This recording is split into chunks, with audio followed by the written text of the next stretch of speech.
setting aside kind of federalism arguments, which in principle, I agree. In practice, what do we do? You're sitting in the White House on day one. You assemble the Speaker of the House and the leader of the Senate. You have a majority in both houses. I just think that we need to start thinking very concretely. Yeah. You have that situation. You have the trifecta. Exactly. What do you do? And really, truly, what is the agenda? What is the theory of the case? And what is the kind of best possible outcome that you would see for a new administration? Yeah, look, I think I think you're one thing I love about you is you're able to tee up ideas in a way that actually few politicians are.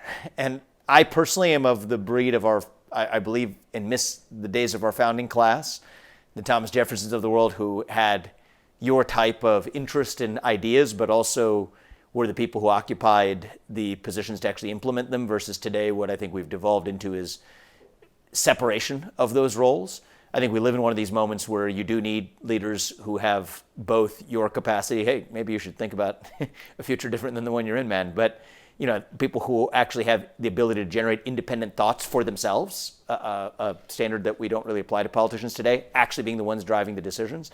But nonetheless, to answer your question, and I'll have a question for you on the back of this, is I think the agenda on day one should be shutting down as much of the federal bureaucracy as possible. If your Social Security number ends in an odd number, you're fired, period. That's 2 million federal bureaucrats out on day one. Maybe step two is if your Social Security number starts with an odd number, then you're out. That's 75% right there. And then you bring out the chisel after that. Then you look at agencies that shouldn't exist, shut them down. Department of Education, send the money back to the states. FBI, failed institution. Its culture has become so ossified in celebrating the legacy of J. Edgar Hoover. It's, for God's sake, the J. Edgar Hoover building that people still walk into. Shut it down and take the agents on the front lines and move them to the U.S. Marshals if you have to, but pick which agencies haven't yet been corrupted in the same way. You brought up Food and Nutrition Services, FNS, which sits under the Department of Agriculture underneath the USDA. Shut that down because it's been captured by food lobbying organizations for the last 50 years, and I don't think we can reconstitute it. I think the best we can do is actually shut it down. Now you can do that without the Senate Majority Leader or the House Republican Leader in the room. You bring those guys in the room and say, okay, here's LBJ's nanny state created by FDR and frankly metastasized through every president or nearly every president hereafter. How are we done? Social Security and Medicare are a different breed, but at least how do you attach a work requirement to every welfare payment or nanny state payment that is ever disbursed? You don't have to say you're going to take them away, just going to attach a work requirement to it as the first step. I think that vision of dismantling the nanny state, there's two kinds of nanny state. There's the entitlement state and there's the regulatory state. The nanny state's the superset. I believe the right answer and the right theory of the case is we want to dismantle the nanny state and in the process revive national pride and identity in this country. And my question for you is, it sounds like you would not vote for that, but your reason for not voting for it, is it because that end state is not desirable, or is it because the recent history of the last 50 years would suggest to you that whoever says they want to do that isn't actually going to do it? Which of those reasons would be your reason for not supporting that vision as opposed to a different vision of what that? No, I mean the latter, because look, I think the theory is sound. The theory is really the Elon Musk Twitter takeover theory. You have a power law distribution so that 20% of the employees deliver 80% of the work, 80% of the value of a company, or 80% of the accomplishments within an institution.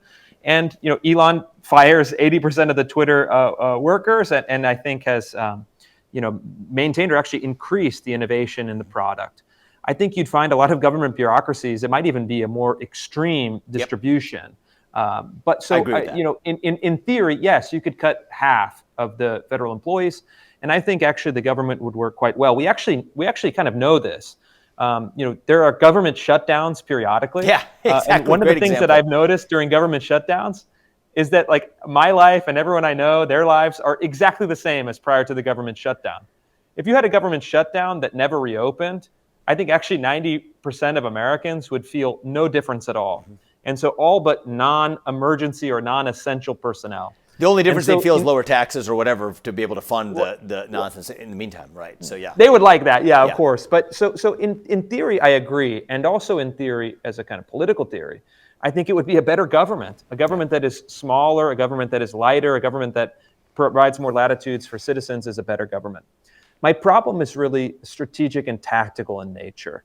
What you're describing was the kind of right-wing firebrand position of Newt Gingrich, before that of Reagan, and after that of the Tea Party. And so you've had a long period of time in which that is the default kind of right-wing, now we would call it like a Freedom Caucus position. Your legal theory, again, we'd have to submit it to scrutiny, but the legal theory is that you could do it on day one. Yeah. I don't think so. I think that would be highly contested at least.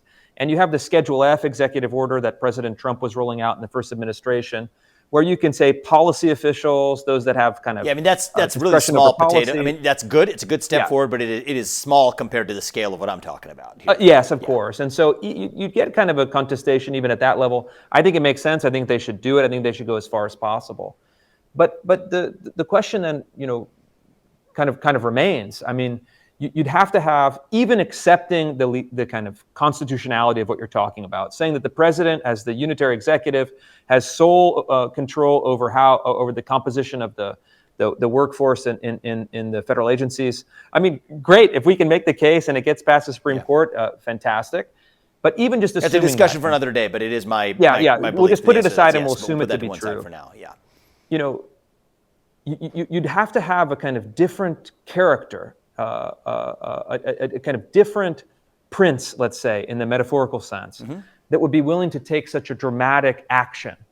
And so what I've kind of learned, or at least biased towards, is be open to that possibility. Yeah. If Trump were to get in and say, this is what we're doing, we're taking the Vivek plan, I would be the first person to support it and provide as much air cover as I could.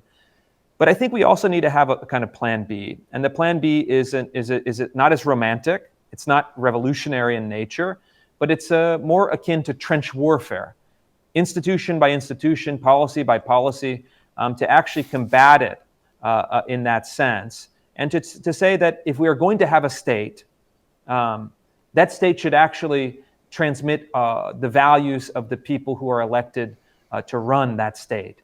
And I think that long term, leaving open the possibility of surprise, of the kind of Elon character or the dramatic character, I think we need to have a prudent plan for incremental changes and a prudent plan that is essentially a management plan.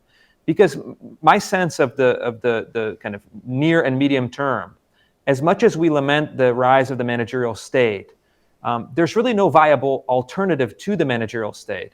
We're going to be a world of large bureaucracies for the foreseeable future.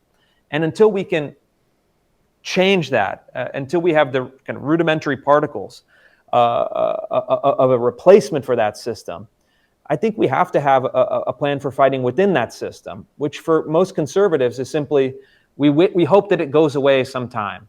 And my position is that's not enough. It can't be enough, for our lives and our children's lives, and probably long after that.